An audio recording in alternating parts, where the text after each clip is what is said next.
Hi, welcome to Operation Fishing Freedom. Today we're fishing the Gulf of Mexico with retired military policeman Jeff Lince. Military veterans protect our great nation. Pro anglers Jay Garstecki and Ben Olson made it their duty to honor our heroes. They want to share soldiers' stories. The perfect place to carry out this mission? A fishing boat. Get ready to launch Operation Fishing Freedom. Brought to you by Great Clips.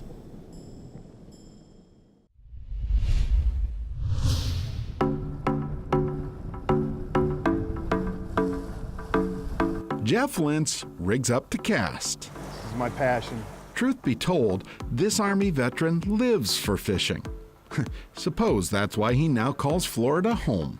2014 of June, that's when we got down here. Jeff remembers the day he and his wife moved to Port Charlotte, a fishing town at the end of a very long road that started a very long time ago in Michigan.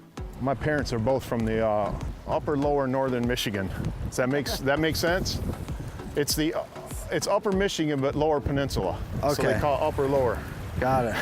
Jeff grew up fishing trout and salmon. Fishing's always been in my life, but not like it has been down here.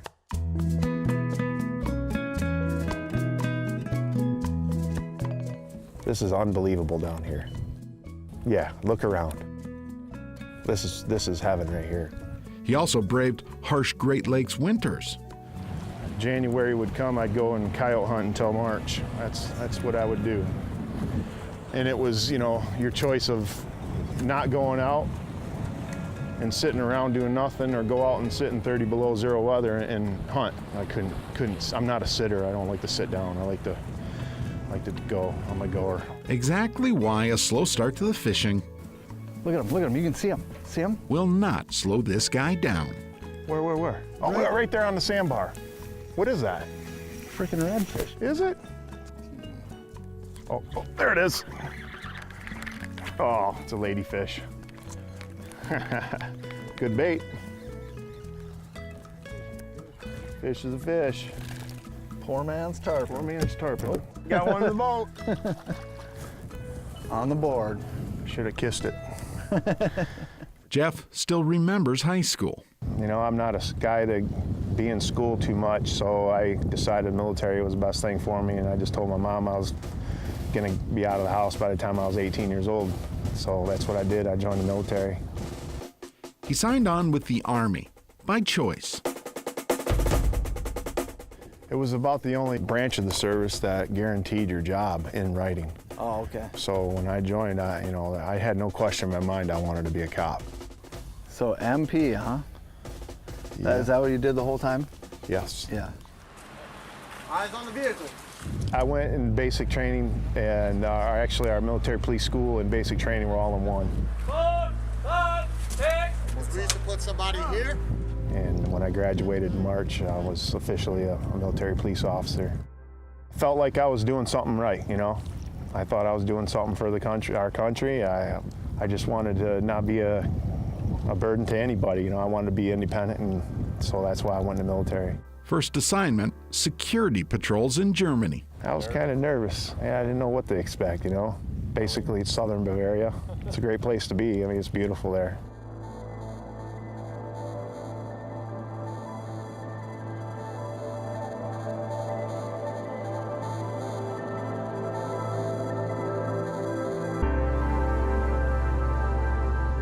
"2,200 miles away, war loomed in the Middle East. A fight over crude oil. Iraqi President Saddam Hussein ordered his troops to invade the tiny country of Kuwait.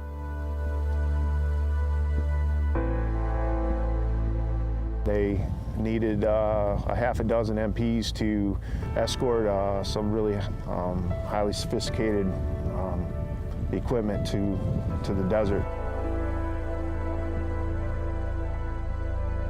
And they took 6 of us and attached us to a unit, and we basically were a security for the classified equipment that was being sent over there. Jeff didn't really realize he was headed to war. And that's kind of when reality set in that I was here for you know, for a reason, and knew it was a reason, you know. Operation Fishing Freedom is brought to you by Great Clips, Recon Boats, and by Evinrude Outboards.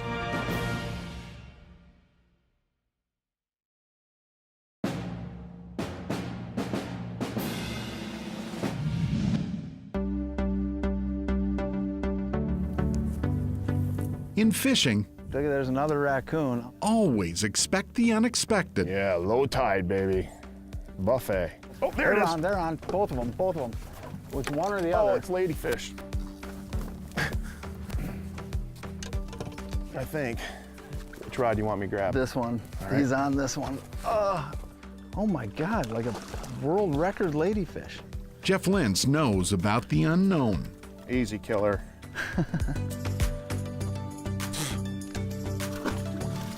There you go. Automatic release right there. The U.S. Army shipped Lince to Saudi Arabia in 1990. The young military police officer ordered to protect sensitive U.S. intelligence equipment. So what was that like, being a kid from Michigan and all of a sudden you're in a war in a desert? It had to be surreal. Like I said, I didn't think twice about it. It was just that bridge that you cross when you get there, you know?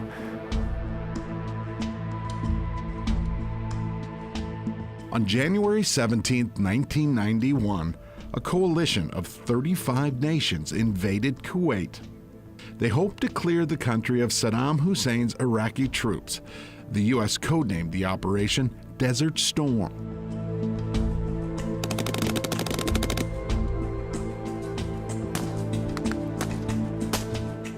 Lince and fellow military police worked well behind the front line. Even so, his team became susceptible to the war's biggest threat. The missiles.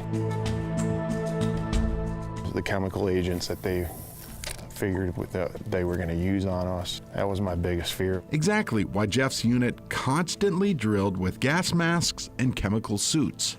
It was drilled into our heads about the chemical attacks and how important it is to get that mask on. 3 to 5 seconds to get your mask on, clear it, and seal it. Then you're what they call MOP 4, that's a coat, pants, gloves, and boots. Jeff would rely on that training just hours into the conflict. I was pretty exhausted because I slept through everything. I didn't even know anything was going on around me. We was under a missile attack. I was on my cot, just sound asleep.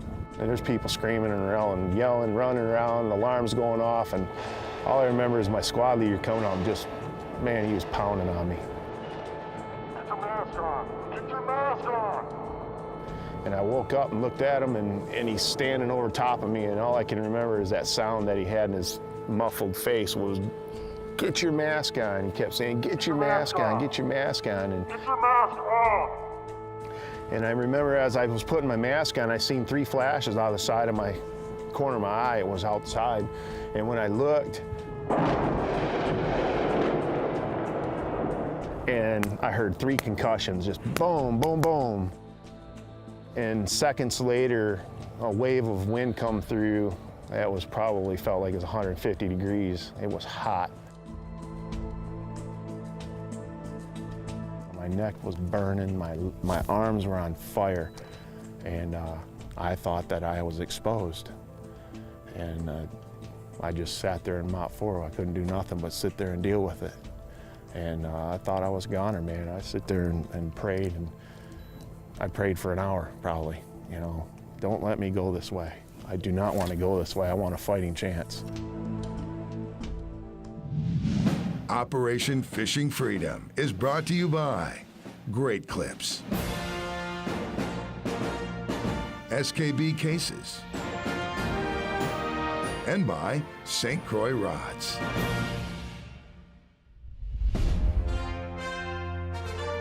When I was at the Fort Bragg boxing team, Ray Mercer was probably rated number 2 or 3 in the world at that time. So there was 3 of us heavyweights that get in the ring with them, and each one of us would take a round with them.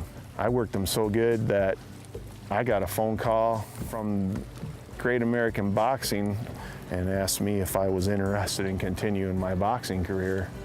So I was like, yeah, I'm all for it. If you're a U.S. military veteran living in Minnesota, Wisconsin, Illinois, or Florida, log on to takeavetfishing.org to find an event near you.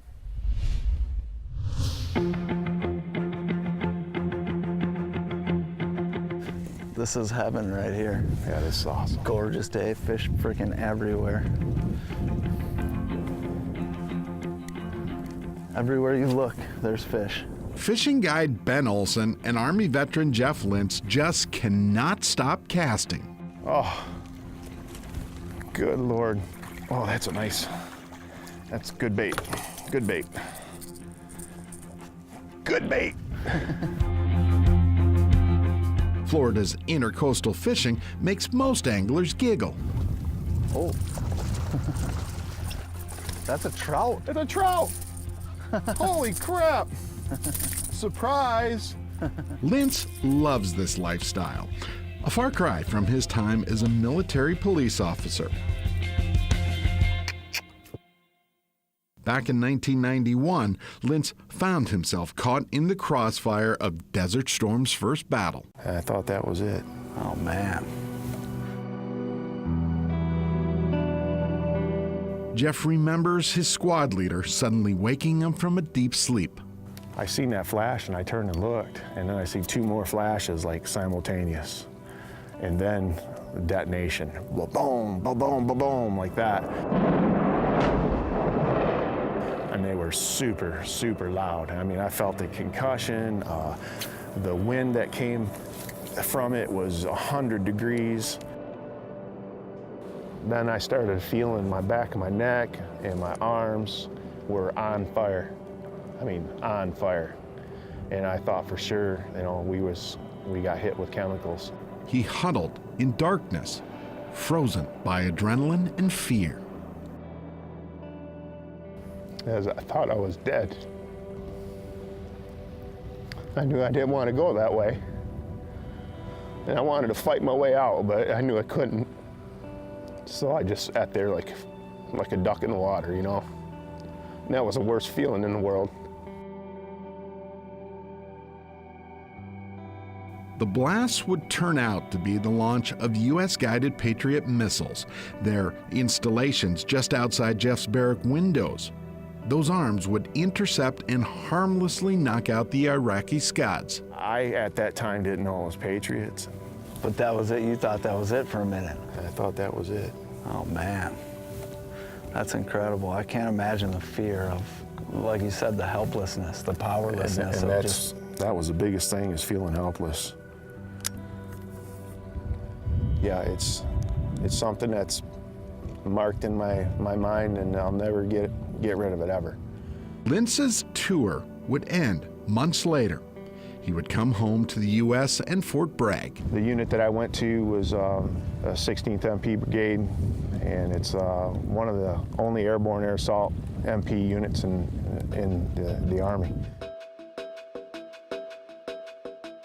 1 year later, the Army would ship Jeff out on a second tour, this time to Central America. So we went to Panama in the spring of '92. There was a lot going on. That country reeled from President Manuel Noriega's demise. Panama also struggled with a rampant drug trade. '88 was when we took out Noriega, but it was still unsettled. We was one of the first airborne MP companies to go to Panama since the invasion.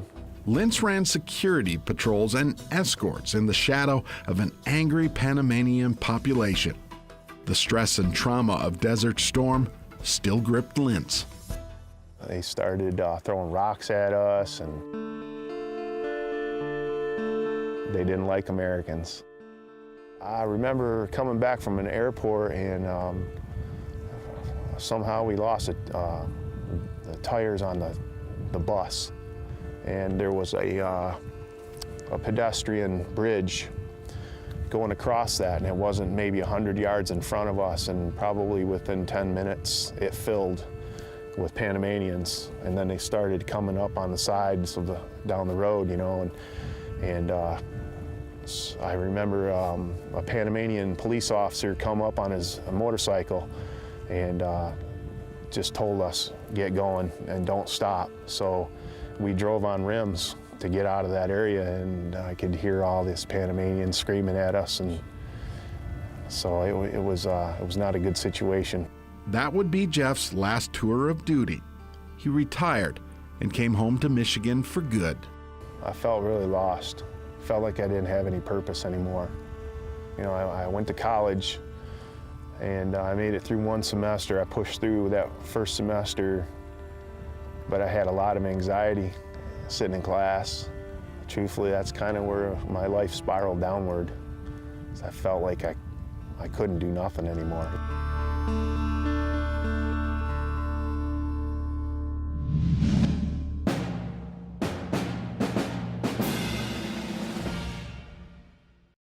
If you'd like to thank one of the veterans featured on our show, go to OperationFishingFreedom.com and we'll make sure they get your message. Operation Fishing Freedom is brought to you by Optima Batteries, JW Marriott Resorts, and by Power Pole.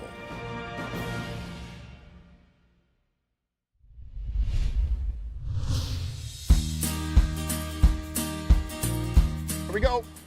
Fish on. Nice one, too. Jeff Lince finds happiness in the act Yeah. Snack. Oh. of rod and reel. There you go. Such is life these days.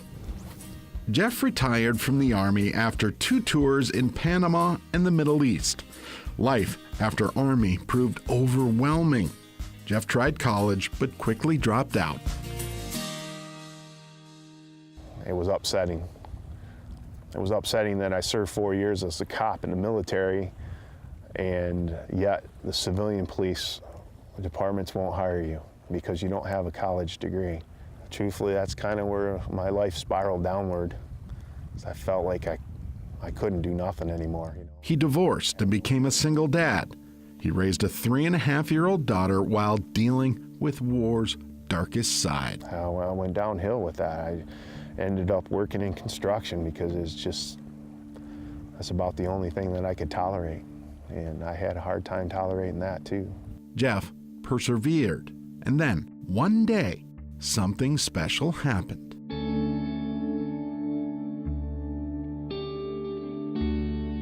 And then I met my wife that I'm with now, and Tracy's a saint. She took my daughter in as her own. Their family quickly grew. We have 4 children together. I got a 13-year-old, 11-year-old daughters, and 2 twin boys that are 7. Meanwhile, Jeff says Tracy recognized his depression, his anger, and anxiety.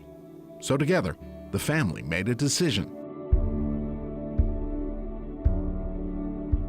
We decided the best thing for our family to do was to move to a warmer climate where we can all be outdoors more, and that's how we ended up here in Florida. Lince fishes every day he now finds free time, which is sort of a funny thing.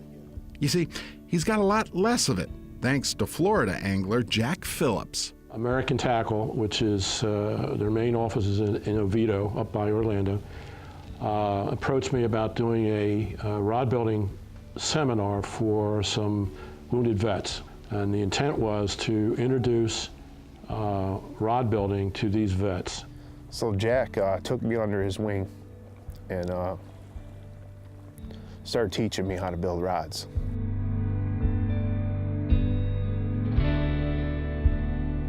Jack spent literally months with Jeff, time together building rods and maybe unknowingly helping Jeff build a new perspective on life. He really got into rod building. He really did. He got into it and has done very well. To be able to build a fishing rod and to come out here and use it is just absolutely amazing. It's funny how fishing changes people.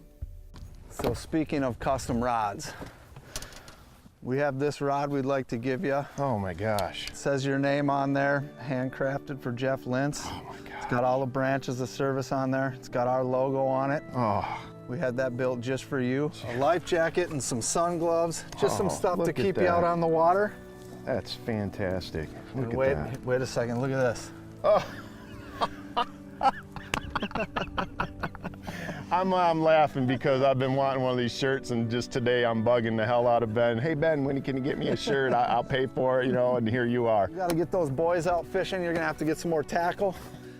You're gonna have to use this to haul it around. It's got Oh, backpack my straps. God. You guys can walk that down to the pier. Oh my God, man. I don't even know what to say. Operation Fishing Freedom gives heroes a voice. I can't thank you enough for all of this. Jeff, thank you for your service, and thanks for sharing your story.